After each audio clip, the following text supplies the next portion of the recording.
చేతులు జోడించి అడుగుతున్నాం, మానవత్వం ఉండండి. మీరే కోసం కాదు, ఆఫ్టర్ ఆల్ టీఎస్ఎస్పీ ఉద్యోగం కోసం ఏం చేస్తాం మేము? ఎప్పుడు కొట్లాడిన ఏకైక వ్యక్తులు మేమన్నా. ఏ పాపం చేసినామని మా ఊసురు కొట్టుకుంటున్నారు. ఫోన్లు తాకట్టు పెట్టి తీసుకొచ్చి డబ్బులు కట్టినామన్నా లాయర్ సర్టిఫికేట్కి. సచివాలయం ముందు మందు డబ్బా పట్టుకొని చచ్చిపోతాం. వీళ్ళకి టెంట్ వేసింది మా డబ్బులే, కొబ్బరి బోండాలు మా డబ్బులే. వీళ్ళ వర్షాలు వస్తుంటే షాల్ వాళ్ళు పట్టుకున్నాం అన్న. ఇట్లా వర్షాలు వస్తుంటే బీఆర్ఎస్ గవర్నమెంట్ దించేలా చేసిర్రు. ఇప్పుడు ఏం చేసిర్రు? మీరు అందరం ఎక్కిన తర్వాత మమ్మల్ని పాతాళంలోకి తొక్కుతారు. మా కేసు ఓడిపోతామని మినిస్టర్లే ముందు చెప్తున్నారు. ఎట్లా ఓడిపోతాం? కేసు డిస్మిస్ అవుతాను 1 month క్రితమే చెప్పారు. అదే అర్థం కావట్లేదు. అదే అసలుకి మాకు మేము ఆగస్టు 28వ తారీఖు మేము చచ్చిపోయినాం ఆల్రెడీ. ఆ కేసు మేము ఏదో సాధిస్తామని ఇంటి దగ్గర ఉన్న మా మిత్రులు చూసి కన్నీళ్ళు కాయలు కాసినాయి అన్న. ఏడ్చి వేసి ఆత్మహత్యలు చేసుకునే పరిస్థితికి కూడా వెళ్ళి. అయ్యా శ్రీధరబాబు, నీకు 2 చేతులు జోడించి అడుగుతాను, నీకు ఏ మాత్రం పుణ్యం ఉన్నా దయచేసి నమస్తే, వెల్కమ్ టు సిగ్నేచర్ స్టూడియోస్. నేను మీ ఉపేందర్.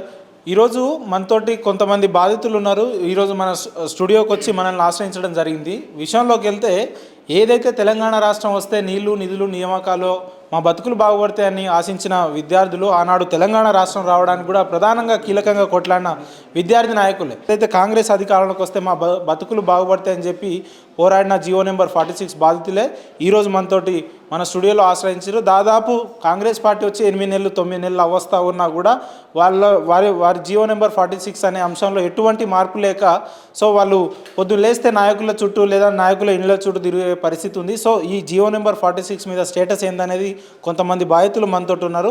మరిన్ని విషయాలు వారిని అడిగి తెలుసుకునే ప్రయత్నం చేద్దాం. బ్రదర్, ఎట్లున్నారు? ఏమన్నా బతికే ఉన్నాం అంతే, ఏం లేదన్న. మానసికంగా ఎప్పుడో చచ్చిపోయింది. ఈ రకంగా మాట్లాడాల్సిన అవసరం ఏం చచ్చిపోయిందంటే మా ప్రభుత్వం అని కాంగ్రెస్ ప్రభుత్వాన్ని 6 నెలలు అంటే మొట్టమొదటిగా తెలంగాణలో కాంగ్రెస్ ప్రభుత్వంకి అనుకూలంగా బీఆర్ఎస్ ప్రభుత్వం మీద వ్యతిరేకంగా పోరాడిన ఏకైక వ్యక్తులు ఎవరైనా ఉన్నారంటే జీవో నెంబర్ 46 బాధితులు. అంటే మా చేత ధర్నాలు, ముట్టడులు, అన్ని విధాలుగా మమ్మల్ని వాడుకొని న్యాయం చేస్తాం, జీవో నెంబర్ 46ని వెంటనే రద్దు చేసి ప్రతి ఒక్క గ్రామీణ ప్రాంత విద్యార్థికి న్యాయం చేయాలని సాక్షాత్తు అసెంబ్లీలో ఈరోజు డిప్యూటీ సీఎం అయిన బట్టి విక్రమార్క గారు, శ్రీధరబాబు గారు, సీతక్క గారు అందరూ మాట్లాడారు. కానీ 8 నెలల తర్వాత గెలవంగానే కూడా వాళ్ళకన్నా ఎక్కువ సంతోషం మేము చేసినాం. ఎందుకంటే జీవో నెంబర్ 46 వల్ల ప్రతి గ్రామీణ ప్రాంత విద్యార్థికి అన్యాయం జరుగుతుంది. కాబట్టి మా వాళ్ళు అధికారంలోకి వచ్చారు కదా, వెంటనే న్యాయం చేస్తారనుకున్నాం. 8 నెలల తర్వాత కూడా 8 నెలల నుంచి ఒకటి మధ్యలో కమిటీ వేసి అది కాలయాపన చేశారు. ఆ కమిటీ వేయడంలో కూడా ఏమైంది, ఏ జిల్లాలో అయితే నష్టపోయినాయో ఉమ్మడి నల్లగొండ, ఉమ్మడి ఖమ్మం, ఉమ్మడి వరంగల్, ఉమ్మడి మహబూబ్ నగర్ జిల్లాలో, ఉమ్మడి కరీంనగర్ నుంచి కూడా ఒక్క మినిస్టర్ని కూడా అందులో పార్టిసిపేట్ చేయకుండా ఎక్కడో లబ్ధి పొందిన జిల్లాల నుంచి కమిటీ వేయడం వల్ల వాళ్ళు అసలు పట్టించుకునే లేదు. ఈ 4 జిల్లాలే కారణం. ఎందుకంటే 48 సీట్లు వచ్చినాయి మాకు. మేము ఎన్నుకున్న ఎమ్మెల్యేలు అందరూ కూడా వెళ్ళి వినతి పత్రం ఇచ్చిర్రు, అల్లరి చెయ్యండి అని. ఉన్న ఎమ్మెల్యేలు 48 మంది ఎమ్మెల్యేలు పోయి చేయమని ఇచ్చిర్రు, అసెంబ్లీలో మాట్లాడి అన్ని చేసిర్రు. అసలు చెయ్యడానికి ఇక్కడ ఎక్కడ వస్తుందంటే, మేము ఈ 48 మంది ఎమ్మెల్యేలకు ఓటేసి దండాలు పెట్టి ఓట్లు వేయించినాం. వీళ్ళకి కాదు ఓట్లు వేయాల్సింది. మా నెత్తిన కూర్చున్న యముడైన ఆంధ్ర అధికారి అయిన వివి శ్రీనివాసరావు కాళ్ళు పట్టుకున్నట్టు, ఒక ఆంధ్రోని కాళ్ళు పట్టుకున్నట్టయితే మాకు న్యాయం దక్కేదనమాట. ఈ 48 మంది ఎమ్మెల్యేలు మాకు లోకల్గా హామీ ఇచ్చినాం అని సీఎం చెప్తే ఈ సీఎం నమ్మట్లేదు, ఈ ఆంధ్రాధికారి మాటలు నమ్ముతున్నాడు. ఏ ఆత్మగౌరవం దెబ్బతింటుందని తెలంగాణ విద్యార్థులు ఆత్మ బలిదానాలు చేసుకున్నారో ఇవాళ అదే ఆంధ్రాధికారి చేతిలో గ్రామీణ ప్రాంత విద్యార్థుల యొక్క భవిష్యత్తు పెట్టిరు. ఎందుకు పెట్టిరో అర్థం కావడం లేదు. 48 మంది ఎమ్మెల్యేలు చెప్పారు, ఎలక్షన్లో హామీ ఇచ్చిర్రు, ధర్నాలు చేపించారు, మీ డబ్బులతో దీక్షలు పెట్టిరు, మా మీద కేసులు అయ్యేలా చేశారు, ముట్టలు చేపించారు, బీఆర్ఎస్ గవర్నమెంట్ దించేలా చేసిర్రు. ఇప్పుడు ఏం చేశారు? మీరు అందరం ఎక్కిన తర్వాత మమ్మల్ని పాతాళంలోకి తొక్కుతారు. అసలు మాకు ఏం అర్థం కావట్లేదు. మాకు ఆనాడు మీ కాంగ్రెస్ పార్టీ నుంచి ఎటువంటి హామీ వచ్చింది జియో నెంబర్? మేము అధికారంలోకి వచ్చిన మరుక్షణమే అసెంబ్లీలో మేము ఇక్కడ మాట్లాడేది కాదు, సాక్షాత్ అసెంబ్లీలోనే మాట్లాడారు. ఈరోజు డిప్యూటీ సీఎంగా ఉన్న వ్యక్తి భట్టి విక్రమార్క గారు అండ్ మినిస్టర్ దామోదర్ రాజనర్స్ అది మన శ్రీధర్ బాబు గారు, సీతక్క గారు, వీళ్ళందరూ కోమటిరెడ్డి వెంకటరెడ్డి గారు ఎలక్షన్ క్యాంపెయిన్లో మాట్లాడారు. వీళ్ళందరూ మాట్లాడారు. అసలు వీళ్ళకి అడ్డు ఎవరు వస్తున్నారో నాకు అర్థం కావట్లేదు. ఈ ఆంధ్ర అధికారి మాటలే నమ్ముతారు. లా సెక్రటరీ చెప్పిన మాటలు వినట్లేదు, హోమ్ ప్రిన్సిపల్ సెక్రటరీ చెప్పిన మాటలు వినట్లేదు. కోర్టు సీజే గారు మొదటి కోర్టులో 20 మంది పోస్టులు పక్క పెట్టమని కోర్టు అయిన కేసు కరెక్ట్ అయింది. తర్వాత 27వ కోర్టులో డివిజన్ బెంచ్ 2కి వచ్చిన కోర్టులో కూడా సూపర్ న్యూమరీ పోస్టులు పెట్టని ఇంట్రీ ఆర్డర్ ఇచ్చిన కోర్టు కరెక్ట్ అయింది. కానీ డివిజన్ బెంచ్ 2కి వచ్చేసరికి ఎట్లా తప్పైంది ఆ కేసు అనేది మాకు ఇంకా అర్థం కావట్లేదు. ఊరిచ్చి మీకు న్యాయం చేస్తామని చెప్పి 30 లక్షలు మొత్తం తాకట్లో పెట్టి క్యాటరింగ్లో పోయి అవమానాలు ఎదుర్కొన్న తర్వాత కేసు డిస్మిస్ అని వచ్చింది. ఎట్లా వచ్చింది? మా కేసు ఓడిపోతామని మినిస్టర్లే ముందు చెప్తున్నారు. ఎట్లా ఓడిపోతుంది వాళ్ళకి ఎట్లా తెలుస్తుంది? హైకోర్టు జడ్జిమెంట్ ఏమి ఇస్తుందో నెల రోజుల క్రితమే మినిస్టర్లు చెప్తున్నారు. ఎట్లా చెప్తున్నారు? అసలు దీన్ని అనుకున్న మర్మం ఏంది? అసలు గ్రామీణ ప్రాంత విద్యార్థులు అంటే అంత చులకనేంది? మాకు ఏం అర్థం కావట్లేదు. మీరే కదా మాతోటి పెట్టించింది. చెప్పారు కేసు డిస్మిస్ అవుతాను 1 మంత్ క్రితమే చెప్పారు. అదే అర్థం కావట్లేదు. అదే అసలుకి మాకు మేము ఆగస్టు 28వ తారీఖు మేము చచ్చిపోయినాం ఆల్రెడీ. ఆ కేసు మరుక్షణం అదే హైకోర్టు ముందు చచ్చిపోయిన ఏదో మానసికంగా ఇంట్లో తల్లిదండ్రుల కోసం ఈ దేహాలు మాత్రమే కనబడుతున్నాయి. ఏం మాట్లాడకన్నాం అన్న, ఏం చేయమంటావు ఇది పట్టుకో. అసలుకి ఏం చేయాలో కూడా అర్థం కాని పరిస్థితిలోకి వెళ్ళిపోతున్నాం అన్న. 16 మంది విద్యార్థులు చచ్చిపోయారు. 16 మంది విద్యార్థులు చచ్చిపోయారు. ఏ ముఖాలు పెట్టుకొని మా దగ్గరికి రేపు ఓట్లాడటానికి వస్తారన్న? మొదటగా బెంచ్ మీదకి వచ్చినప్పుడు స్టేటస్ ఎట్లుండే, ఈ రోజు ఎట్లుందంటే మొదటి స్టేటస్ బెంచ్ మీదకి రాగానే చీఫ్ జస్టిస్ ఆఫ్ తెలంగాణ 20 మంది అంటే పిటిషనర్స్ 20 మందే ఉన్నారు కదా, ఇది చాలా క్రిటికల్ కేసు, విద్యార్థుల వైపు న్యాయం ఉంది కాబట్టి ఫస్ట్ పిటిషనర్స్ పెట్టండి అని చెప్పిండు. జడ్జిమెంట్ ఇవ్వద్దు అని స్టే ఆర్డర్ తీసుకొచ్చి స్టే ఆర్డర్ ధిక్కరించి ఇచ్చిండు. రిజల్ట్ ఇచ్చేసిండు. మళ్ళీ మేము స్టే తీసుకొచ్చినాం. దాన్ని ధిక్కరించి మేము ఈ విద్యార్థులకు ఏదైతే న్యాయం జరుగుతుందో ఒకవేళ న్యాయం జరిగితే మేము వీళ్ళకి న్యాయం చేస్తామని చెప్పి కాపీ మీద అడ్వకేట్ జనరల్ జీపీ గారు ఒప్పుకొని వెళ్ళిపోయిన తర్వాత కూడా మళ్ళీ అది ఒక 6 నెలల తర్వాత సర్వీస్ మ్యాటర్ అనేది మళ్ళీ ఇంకో డివిజన్ బెంచ్ మారింది. అక్కడ వాదనలన్నీ పూర్తయిన తర్వాత కూడా డివిజన్ బెంచ్ 2లో ఏం చెప్పారంటే ఇది చాలా మెరిట్ విద్యార్థులకు అన్యాయం జరుగుతుంది, ఇలాంటి సమస్య ఉన్నప్పుడు కొన్ని పోస్టులు అనేది మీరు పక్కగా పెట్టాలి, సూపర్ న్యూమరీ మానవతా దృక్పథంతో ఈ కేసుని మేము కన్నా మీరిద్దరు అడ్వకేట్లు బోర్డు తరపు లాయరు విద్యార్థుల తరపు లాయరు ఇద్దరు మాట్లాడుకొని ప్రభుత్వమే ఒక నిర్ణయానికి వస్తే మంచిగా ఉంటుందని చెప్పిన జడ్జి గారు మళ్ళీ ఒక సమ్మర్ హాలిడేస్ తర్వాత మళ్ళీ సర్వీస్ మ్యాటర్లు మాట్లాడి DB2కు పోయినాయి. DB2కు పోయిన తర్వాత కేసు 3 రోజులు వాదనలు విన్నాయి. ఇక్కడ ఎట్లా అంటే అన్న నేను ఇతను ఉన్నాం, ఇతను పెద్ద మనిషి, ఇప్పుడు మేమిద్దరం ఎదురంగా కొట్టుకుని ఆయన చెప్తుంటే ఎవరిది తప్ప ఆయనకు అర్థం కావాలి. నేను స్టూడెంట్ లాయర్ని, ఈయన బోర్డు తరపు లాయర్. ఈయన ఒకరోజు వచ్చి సార్ 5,000 మందికి అన్యాయం జరగకుండా మీరు ఏ తీర్పు ఇచ్చినా వీళ్ళకి న్యాయం చేస్తామని నేను చెప్పి వెళ్ళిపోయిండు. ఎవరు? ఈయన గవర్నమెంట్ తరపు లాయర్. ఈయన రాలే, మిగతా 2 రోజులు రాలే.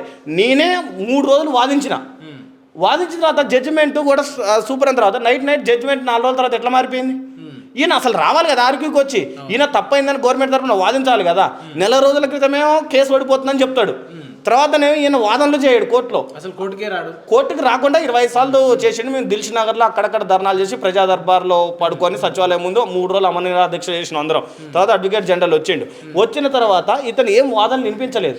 వాదనలు వినిపించక ముందే మరలా వచ్చి కూడా డైరెక్ట్ జడ్జిమెంట్ 4 రోజుల తర్వాత మారిపోయిందంటే ఏం చేస్తామన్నా? దీనికి అసలు ఎక్కడ పరిష్కారం ఉంది, ఏం చేయాలో తెలియదు.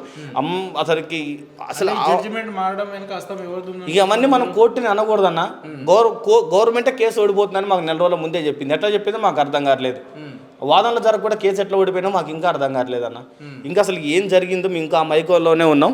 14 నెలలు అన్న. అంటే జియో నెంబర్ 46 అమలు చేస్తే అసలు రాష్ట్ర ప్రభుత్వానికి వచ్చే నష్టం ఏందని వాళ్ళు భావిస్తున్నారంటే అసలు నష్టం మా మాటలు నమ్మట్లేదు, ఓట్లేపించుకున్న మా మాటలు నమ్మట్లేదు, ఓట్లేసి గెలిచిన ఎమ్మెల్యేల మాటలు వినట్లేదు. ఒక ఆంధ్ర అధికారి మాటలు మాత్రమే వింటున్నారు తప్ప మా యొక్క అరిగోస పట్టించుకునే నాథుడే లేడన్న. అసలు ఏడ్చి కన్నీళ్ళు కూడా కన్నీళ్ళు కూడా రాకుండా పోయినాయి. ఎన్ని దీక్షలు చేసినాం, ఎన్ని ముట్టలు చేసినాం, ఎన్ని కార్యక్రమాలు చేసినాం, నిరసనలు తెలియజేసినాం. ఈ కాంగ్రెస్ పార్టీ కోసం మా మిత్రులు ఆవులు నమ్ముకున్నారు, బర్రెలు నమ్ముకున్నారు, తిరిగిర్రు, ఊరూరా తిరిగిర్రు, తల్లిదండ్రులకు దండాలు పెట్టినాం. వాళ్ళకే ఎమ్మెల్యేలకే తెలుసు సాక్షాత్ మేమందరం ఎవరో కూడా. కానీ ఎందుకు చెయ్యట్లేదు? ఎందుకో అసలు 2 లక్షల ఉద్యోగాలు ఇస్తున్నప్పుడు 2,000 కుటుంబాలు బాగుపడతాయి కదన్న. మేము ఏదో సాధిస్తామని ఇంటి దగ్గర ఉన్న మా మిత్రులు చూసి కన్నీళ్ళు కాయలు కాసినాయి అన్న. ఏడ్చి చేసి ఆత్మహత్యలు చేసుకునే పరిస్థితికి కూడా మర్చిపోయాను. ఒకనొక టైంలో ఆత్మహత్యలు చేసుకుందామే, సరే ఒక ఇద్దరు ముగ్గురు చచ్చిపోయినా గవర్నమెంట్ కనికరిస్తుందేమో అని చెప్తే ఎవరు కనికరించట్లేదు అన్న. ఎందుకు ఈ తెలంగాణ మా వైపు ఎందుకు చూడట్లేదు? ఎందుకు మేధావులందరూ మౌనంగా ఉన్నారు? ప్రతి ఒక్కళ్ళు తప్పు తప్పు తప్పు అన్న సమస్యను ఈ రోజు ఎందుకు సమస్యను పరిష్కరించలేకపోతున్నారు? ప్రయత్నం చేయలేదు. అందరిని కలిసినాం అన్న, ముఖ్యమంత్రిని కలిసిన చూపి అందరిని కలిసిన, ఎవరిని కలవలేదు. స్టేట్లో మేము ఒక రాష్ట్రపతిని ప్రధానమంత్రిని తప్ప అందరినీ కలిసినాం. గవర్నర్తో సహా అందరినీ కలిసినాం అన్న. ఇంకెవరిని కలవలేదు చెప్పు. ఇక చూడండి, డిప్యూటీ సీఎంని కలిసినాం. ఒకసారి చూపియండి, డిప్యూటీ సీఎంని కలిసినాం. సీతక్క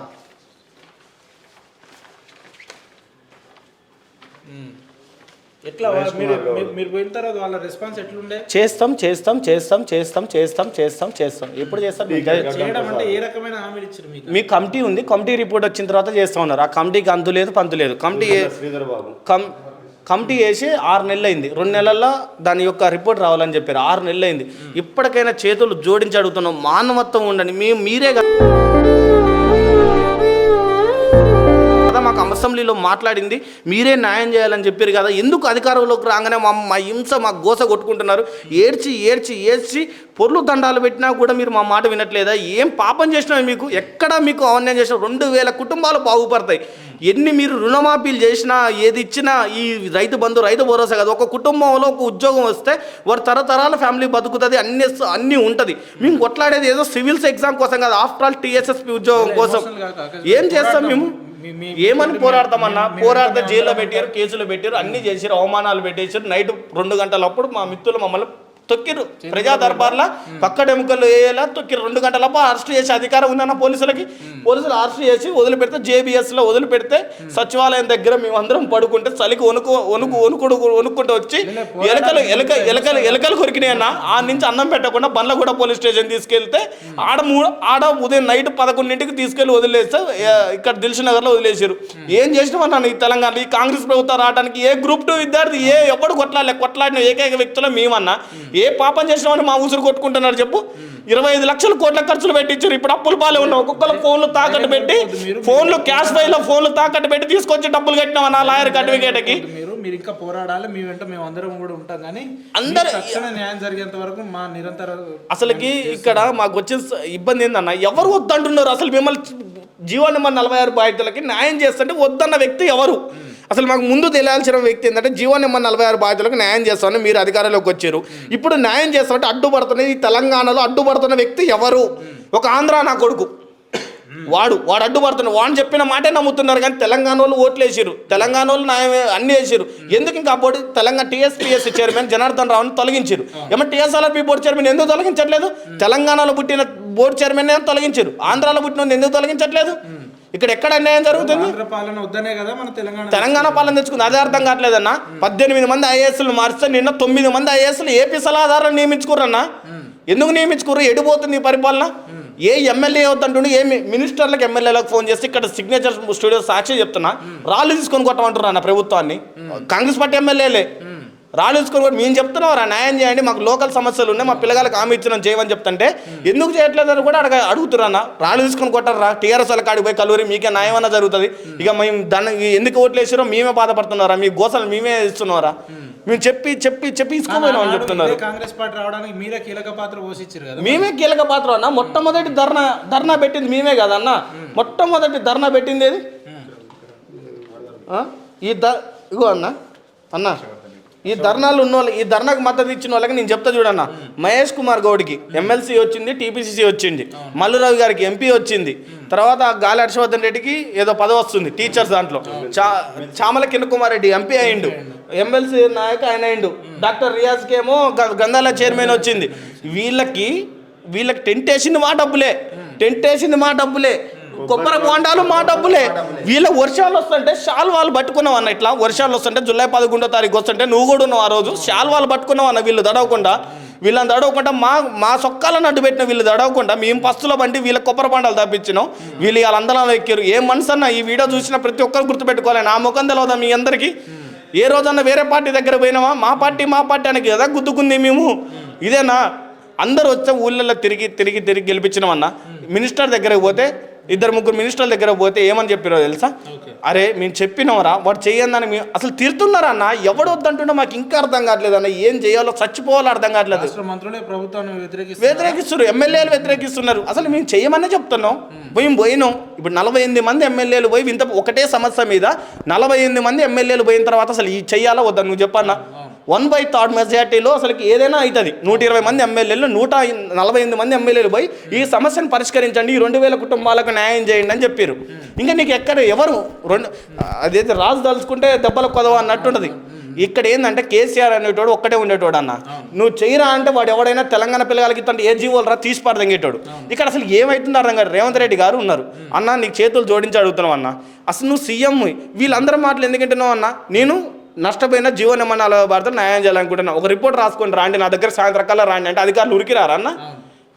అధికారులు ఉరికిరారా? అసలు ఎవరు ఆపుతారు? రేవంత్ అన్న ఆపుతున్నది ఎవరు? ఏ ఎమ్మెల్యేలు, ఏ ప్రతిపక్ష? కేటీఆర్ కూడా అసెంబ్లీలో జీవో నెంబర్ 40 న్యాయం చేయండి, మీరు తప్పు అన్యాయం చేసినామని ఒప్పుకున్నాడు. బీజేపీ వాళ్ళు చేయమంటున్నారు, అందరు చేయమంటున్నారు. ఇంక వద్దనేటోడు ఎవడు? అసలు కలిసే ప్రయత్నం చేస్తుర్రా మరి టీఆర్ఎస్ ప్రతిపక్షం? సాక్షాత్ మేము ఆయన దగ్గరికి పోకపోయినా కూడా మా వల్ల తప్పు జరిగింది అని అసెంబ్లీలో ఆన్ రికార్డులో జీవో నెంబర్ 40 బాధలకు న్యాయం చేయండి అని క్లియర్ కట్గా చెప్పేసిండు.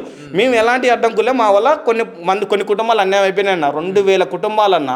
2000 కుటుంబాలంటే అసలు దాదాపు ఒక 4 వేసుకున్నా కూడా 80,000 మంది విద్యార్థులు అన్న. 46 బాధితులు ఎంతమంది ఉన్నారు?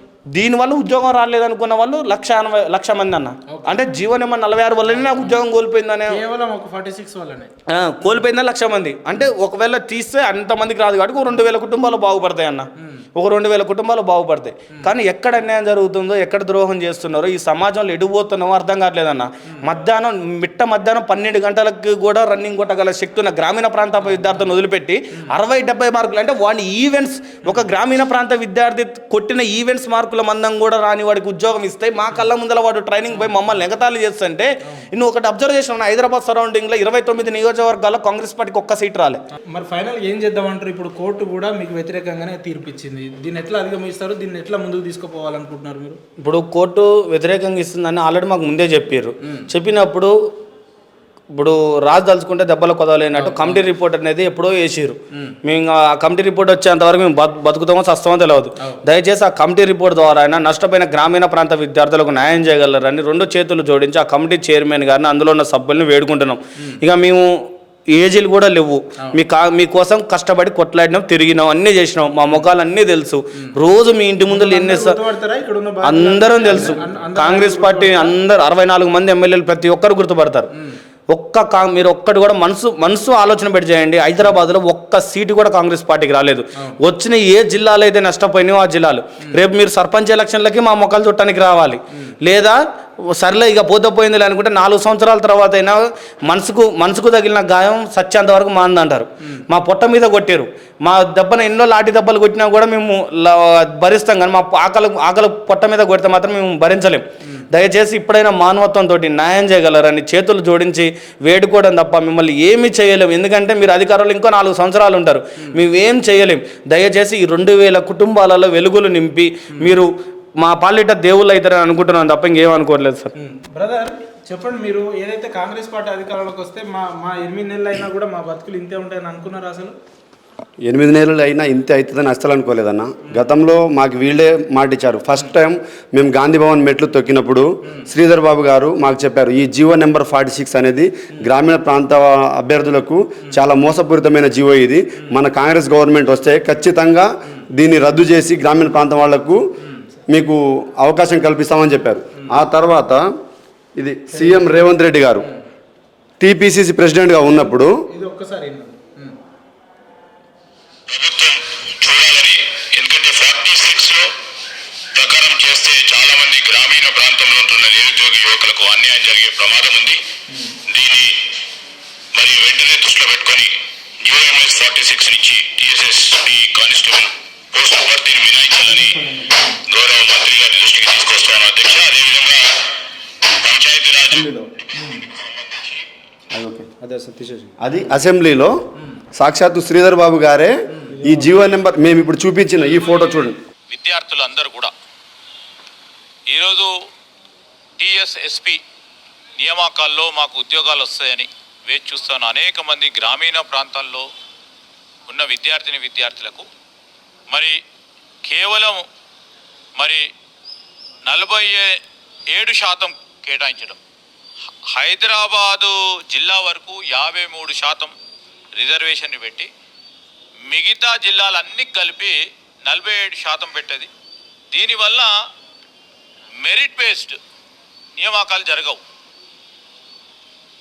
ఈరోజు గ్రామీణ ప్రాంతాల్లో చదువుతూ ఉన్న విద్యార్థులకు ఏదో ఉద్యోగం వస్తుందని ఆశించి చదువుతున్న విద్యార్థులు నిరాశ నిస్పృహతో ఈరోజు అన్యాయం జరుగుతూ ఉంది. దీన్ని మీరు ఈ కొద్ది రోజుల్లో ఈ లిస్టును రిలీజ్ చేయబోతున్నారని పత్రికల్లో చూస్తూ ఉన్నాం. ఈ లిస్టులను ఆఫ్ చేసి మెరిట్ బేస్డ్ సెలక్షన్ జరగాలి. గ్రామీణ ప్రాంతం, అర్బన్ ప్రాంతాలకు సంబంధించిన విద్యార్థులకు సరి సమానంగా మెరిట్ ఎక్కడ ఉంటే వారికి ఉద్యోగాలు ఇచ్చే కార్యక్రమం చేయాలని ఈ 46 జీవో బ్యాలెన్స్డ్గా లేదు, అన్యాయంగా ఉంది. దీన్ని ఆపు చేసి రద్దు చేసి పాత పద్ధతిలోనే టీఎస్ఎస్పి కానిస్టేబుల్ నియామకాలు జరగాలని కాంగ్రెస్ పార్టీ డిమాండ్ చేస్తోంది ప్రభుత్వాన్ని. ఇప్పుడు ఈ సార్ మాట్లాడిన సార్ పేరు దుద్దిల శ్రీధర్బాబు సారు. ఆయన ఇంతసేపు ఎంత సంసారి మాటలు మాట్లాడిందంటే అది గతంలో ప్రతిపక్షంలో ఉన్నప్పుడు. ఎవరికైనా ప్రతిపక్షంలో ఉన్నప్పుడు సంసారి మాటలు గుర్తొస్తాయి. మరి అధికార పక్షం రాగానే ఇలాంటి సమస్యలు ఏం గుర్తుకు రావు. ఈ సార్ని కూడా కలవడం జరిగింది. ఆయనే చెప్పారు ఇప్పుడు ఆడియోలో, ఎవరైతే మెరిట్ బేస్ ఉన్నారో మెరిట్ బేస్ ఉన్న వాళ్ళకే ఉద్యోగాలు ఇవ్వాలి, డౌన్ మెరిట్ ఉన్న వాళ్ళకి ఉద్యోగాలు ఇవ్వద్దు, అంటే తక్కువ మార్కులు ఉన్న వాళ్ళకి ఉద్యోగాలు ఇవ్వద్దు. జియో 46ని రద్దు చేసి ఖచ్చితంగా గ్రామీణ ప్రాంతం వాళ్ళకి న్యాయం చేస్తామన్నారు.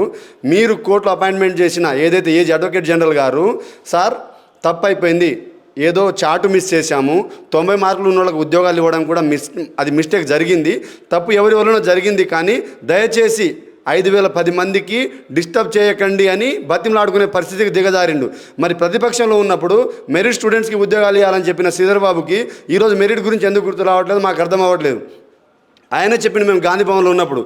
ఇంకొకటి, ఇక్కడ సీఎం రేవంత్ రెడ్డి గారు ఈసారు టీపీసీసీ ప్రెసిడెంట్గా ఉన్నప్పుడు గతంలో కలిస్తే మీరు ఒకసారి గాంధీ భవన్కి రండి, గాంధీ భవన్కి వచ్చిన తర్వాత మీతో మాట్లాడతా అని చెప్పి మమ్మల్ని ఒక 30-40 మంది స్టూడెంట్స్ అందరిని పిలిపించుకొని, మీరు ఎవరైతే ఈ జియో 46 వల్ల నష్టపోయారో మీరందరూ మీ గ్రామాలకు వెళ్ళి మన కాంగ్రెస్ పార్టీ ఎమ్మెల్యేలను గెలిపించుకోండి, ఖచ్చితంగా మన కాంగ్రెస్ పార్టీ ఎమ్మెల్యేలను గెలిపించుకుంటే మన అధికారం వస్తుంది, మన అధికారం వస్తే జియో 46ని రద్దు చేసి మీకు న్యాయం చేస్తామన్నారు.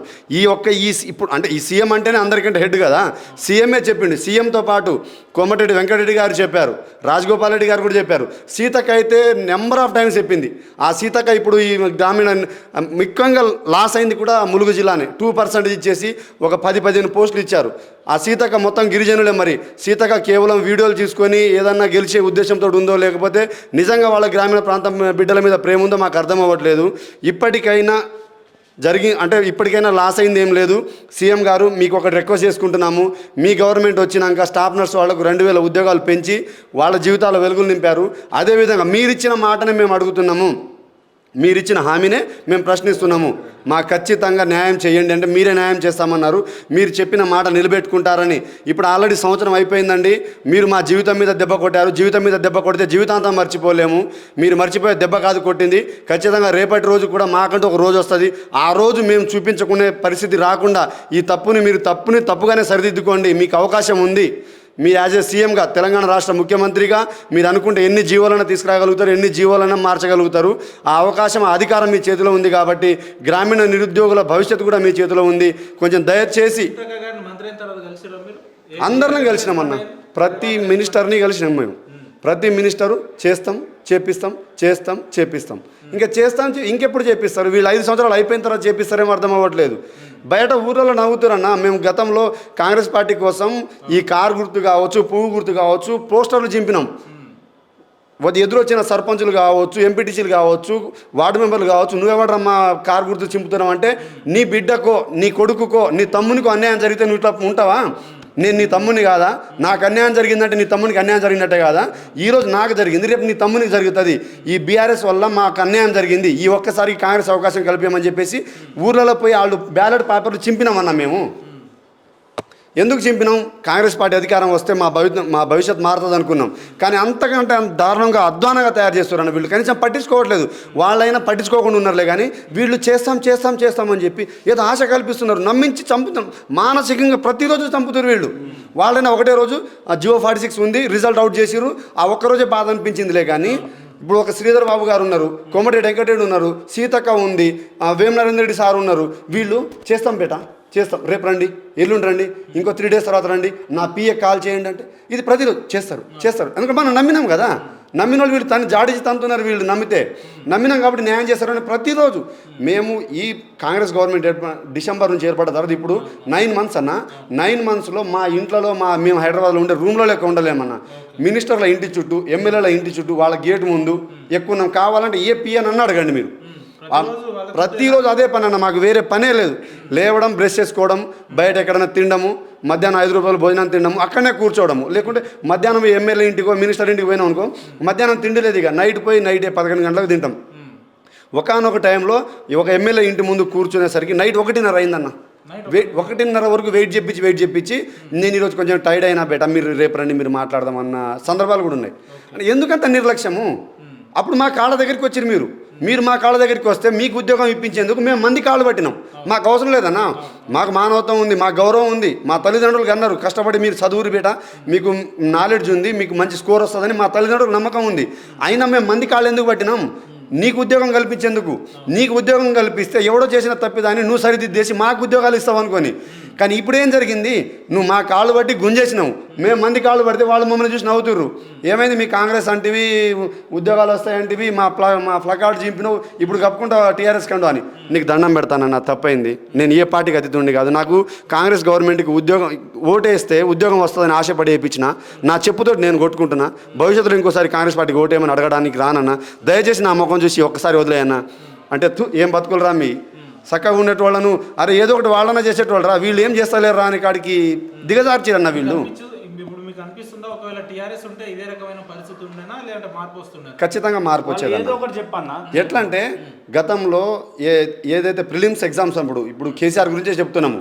ఆయనంటే కూడా మాకేం కోపం లేదు, వీళ్ళంటే కోపం లేదు. మాకు న్యాయం ఎవడన్నా గ్రామీణ ప్రాంతం మెరిట్ స్టూడెంట్ న్యాయం చేస్తా అంటే వానికి సంకల చేరుతారన్న. మేము అదే చేసినాం, మేము చేసిన తప్పే అది. అయితే టీఆర్ఎస్ గవర్నమెంట్ ఉన్నప్పుడు ప్రిలిమ్స్ ఎగ్జామ్ కండక్ట్ చేస్తే ఎస్సీ, ఎస్టీ, బీసీ, ఓబీసీ అందరికీ 60 marks క్వాలిఫై అన్నారు.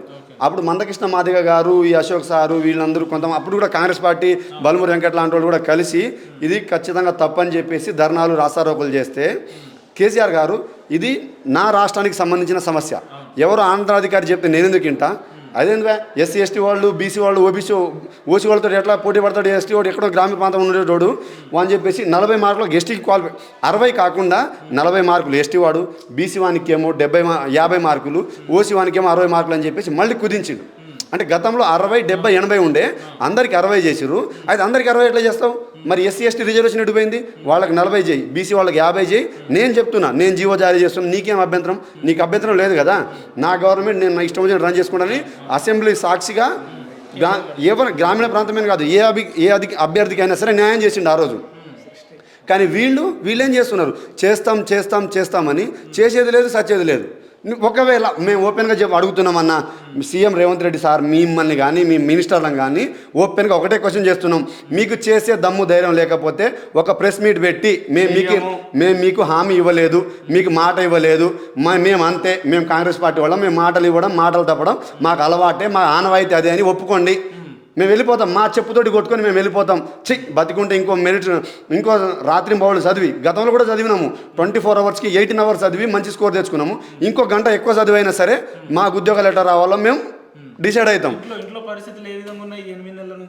ఇంకా ఇంటికి పోలే, అమ్మ నాన్న ముఖం చూడలేదన్న. ఏమైంది బిడ్డ, వస్తుందన్నారు, గెలిపిస్తే వస్తుందన్నారు, కోర్టులో కేసు వేసినాం, న్యాయం చేస్తారన్నారు. ఇంకా కోర్టులో కేసు ఏమైందంటే ఇప్పుడు చెప్పుకునే పరిస్థితి. కోర్టులో కేసు ఓడిపోయిన విషయం కూడా మా అమ్మకు తెలియదు అన్న. మా అమ్మకు కొంచెం హెల్త్ ఇష్యూస్ ఉన్నాయి, నేను చెప్పుకోలేకపోతున్నా.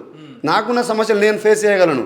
కానీ 60-70 సంవత్సరాలు వచ్చిన మా అమ్మ ఇంకా జరిగేలా లేదమ్మా, ఈ కాంగ్రెస్ పార్టీని నమ్ముకున్నా, మోసం చేసి వీళ్ళు, నీ కొడుకుకు ఉద్యోగం రాదు, నీ కొడుకు మళ్ళీ ఇంకో 2 సంవత్సరాలు చదువుతాడమ్మా పెళ్లి పెటాకులు లేకుండా, ఇదే హైదరాబాద్లో ర్యాపిడోనో, స్విగ్గీనో, క్యాటరింగ్ పోయి హాస్టల్ ఫీజు కట్టుకొని చదువుతారంటే ఆ అమ్మకు ధైర్యం సరిపోదు అన్న, లేదు. అందుకే ఇక చెప్పుకోవట్లేదన్న అమ్మ వాళ్ళకు కూడా. వస్తుందేమో అమ్మ నేను చదువుతున్నా, ఇది కాకపోతే ఇంకొకటి వస్తుంది, ఇదేముంది ఇది రావాలని ఏం లేదు కదా, నీ బిడ్డకు రాలేదనుకో నువ్వు ధైర్యంగా ఉండి నీ బిడ్డ సంపాదిస్తాడమ్మా, రాత్రి మూడు కష్టపడతాడు చదువుతాడని చెప్పుకున్నామన్న. సీతక్క గ్రామీణ ప్రాంతాలలో ఉద్యోగాలు రాక చాలా మంది ఇబ్బంది పడుతున్నారు. ఆ విషయం మీద కూడా గతంలో మేము మన పార్టీ తరఫున అసెంబ్లీలో ప్రస్తావించడం జరిగింది, ధర్నాలు కూడా చేయించడం జరిగింది. దాని యొక్క వివరాలు తెలుసుకొని మరి వెంటనే పై వారికి కూడా తెలియజేస్తూ మీకు అన్యాయం జరగకుండా మా ఊర్లలో ఉండే అక్కలకు కూడా అక్క అని పేరు పెట్టి పిలవలేదన్న ఏ రోజు.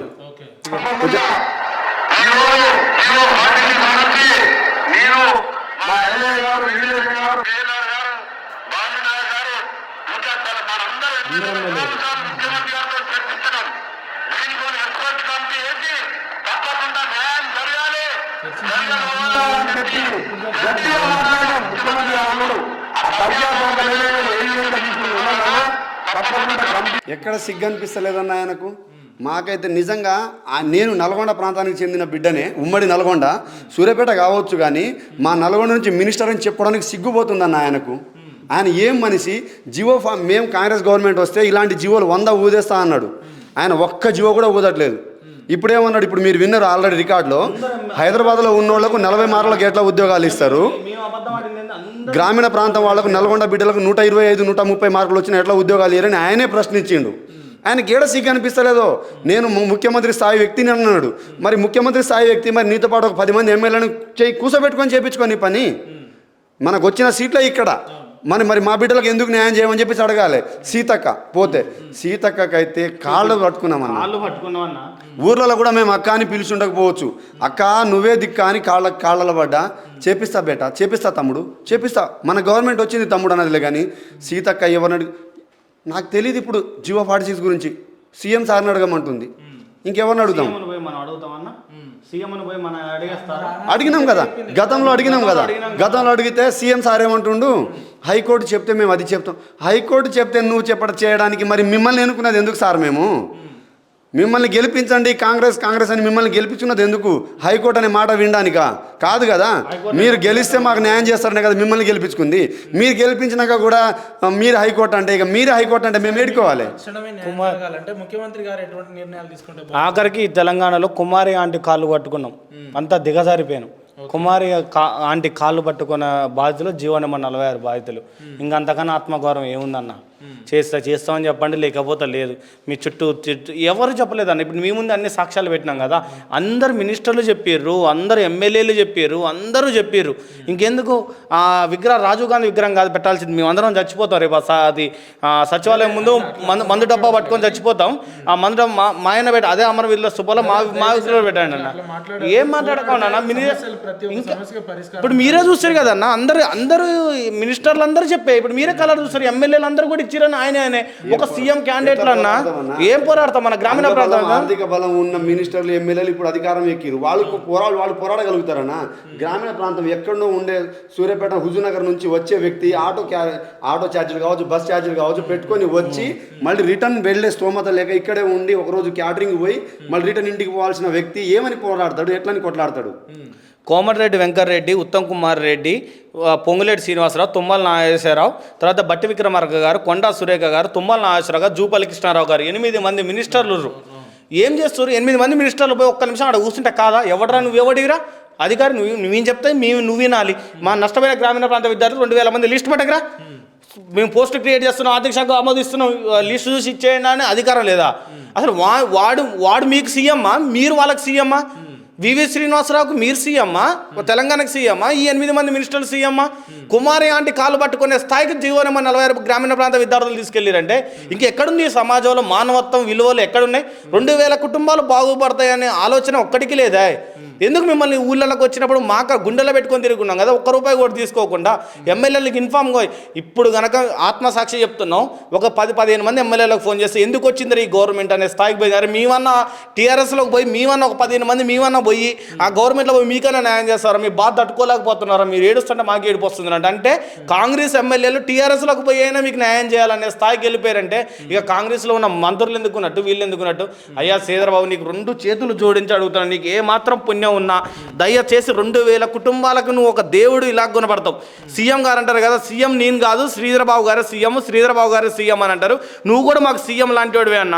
మీ నాన్నగారు కూడా గొప్ప వ్యక్తి అని అన్నారు. నీకు కనీసం పుణ్యం ఉంటుంది, 2 చేతులు జోడించి అడుగుతున్నావు. నీకు ఏమాత్రం మానవత్వ విలువలు ఉన్న 2000 కుటుంబాల వెలుగులు నింపాలని నీకు తలకాయ కూడా ఉంచి నమస్కరిస్తున్నాం మేము. ఇక మేము ఏదన్నా చెయ్యి, మాకు ఇక కోర్టు చుట్టూ తిరిగేది లేదు. ఒక్క ప్రెస్ మీట్ పెట్టి న్యాయం చేస్తామని చెప్పు. చచ్చిపోతున్నావు నిద్ర పట్టలేక. రోజు 14 నెలలు తిరిగి పేగులు మాట్లాడుతుంటే పేగులు కూడా అలమటించిపోతున్నాయి సార్. కొద్దిగా ఏమాత్రం కనికరం ఉన్నా న్యాయం చేయగలరండి, విజ్ఞప్తి చేస్తాను. బ్రదర్, మీరు అందరు కలిసి రాష్ట్ర ప్రభుత్వానికి కావచ్చు, మంత్రివర్గానికి కావచ్చు, చివరిగా ఏం చెప్పదలుచుకున్నారంటే ఒకటే అన్న, 2000 కుటుంబాలు మీ చేతిలో ఉన్నాయి. భవిష్యత్తు 1,00,000 మంది, దాదాపు 1,20,000 మంది ఈ జీవో నెంబర్ 46 వల్లనే ఉద్యోగాలు రావట్లేదని అనుకుంటున్నారు.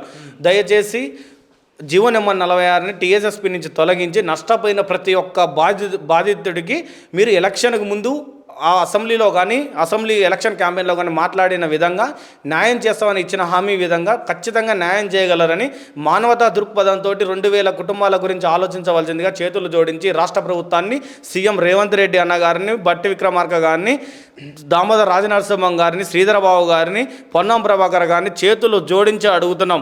ఉమ్మడి నల్లగొండ జిల్లా టైగర్ అని చెప్పుకున్న కోమటిరెడ్డి వెంకరెడ్డి అన్న గారు, నువ్వు ఎక్కడున్నా ఈ వీడియో చూస్తే మాత్రం ఒక్కసారి సీఎంతో మాట్లాడన్నా, నీకు పుణ్యం ఉంటుంది. నల్లగొండ విద్యార్థులు నీకు పాలాభిషేకం చేస్తారన్న. ఎమ్మెల్యేలకు కావచ్చు, మినిస్టర్లకు కావచ్చు, సార్ మీ అందరికీ మేము మిమ్మల్ని గెలిపించుకున్నాం కాబట్టి, మీ మంచి కోరే వాళ్ళమే కాబట్టి మీకు రిక్వెస్ట్, మీకు సజెస్ట్ చేస్తున్నాము. మీరు 2000 ఉద్యోగాలు ఇచ్చే స్తోమత లేక మీరు ఇన్వాల్వ్ అయ్యారేమో అనిపించి కోర్టులో మీరు కేసును ఓడగొట్టారు. కానీ అదే నిజమైతే రేపటి రోజు మీరు గ్రామీణ ప్రాంతంలో రావాల్సిన అవసరం ఉంది. రాబోయే 4 సంవత్సరాల్లో మీరు ఏదైతే జియో 46 వాళ్ళకు బాధితులకు న్యాయం చేస్తామని మీరు అది పట్టుకొని, ఏదైతే నినాదం పట్టుకొని 46 బాధితులకు గ్రామీణ ప్రాంతం వాళ్ళకు న్యాయం చేయాలంటే కాంగ్రెస్ రావాలని నినాదంతో వచ్చారో ఆ నినాదాన్ని మీరు తుంగలో దొక్కినట్టు అవుతుంది. ఇప్పటికైనా ఆలస్యమైంది ఏం లేదు. మీరు ఇచ్చిన మాట నిలబెట్టుకోండి. రేపటి రోజు మేము చెప్పినట్టుగా మీ గ్రామీణ ప్రాంత నిరుద్యోగులకు న్యాయం చేశాము, మీ బిడ్డలకు ఉద్యోగాలు ఇచ్చాము, మీ భవిష్యత్తులు బాగుపడేలా మేము కృషి చేశామని చెప్పుకునే అవకాశం మీకు ఉంది. మీకు సలహా ఇస్తున్నాము. ఒకవేళ అది కానీ మీరు చేయకపోతే రాబోయే 4 సంవత్సరాల్లో, ఇప్పుడు మేము ఎలాగో మీరు చేసిన మోసానికి బలి అయిపోయాము, కానీ మీరు మా జీవితం మీద కొట్టారు కాబట్టి జీవితాంతం గుర్తుపెట్టుకుంటాం కాబట్టి చెప్తున్నాము. మీరు రాబోయే 4 సంవత్సరాల్లో మళ్ళీ వస్తారు. మేము ప్రశ్నించకుండా చూసుకోండి, జాగ్రత్త పడండి. మేము ప్రశ్నిస్తే ఊర్లలో బీఆర్ఎస్ ఎమ్మెల్యేలను ఉరికించి కొట్టిన దాఖలాలు ఉన్నాయి. గుర్తుపెట్టుకోండి. ఇప్పటికైనా మా జియో 46 బాధితులకు 2000 ఉద్యోగాలన్న దయచేసి న్యాయం చేయండి. నమస్తే అన్న. మా తమ్ముళ్ళ బతుకులు మారుతాయి, మా చెల్లెళ్ళ భవిష్యత్తు మారుతాయని మా అన్నలు మా అక్కలు ప్రాణత్యాగం చేసి తెలంగాణ రాష్ట్రాన్ని తీసుకొచ్చారు. ఈరోజు మేము మళ్ళీ అదే రోడ్లెక్కి మా బతుకులు బాగు చేయండి అని చెప్పేసి నాయకులను వేడుకోవాల్సిన పరిస్థితి వచ్చింది.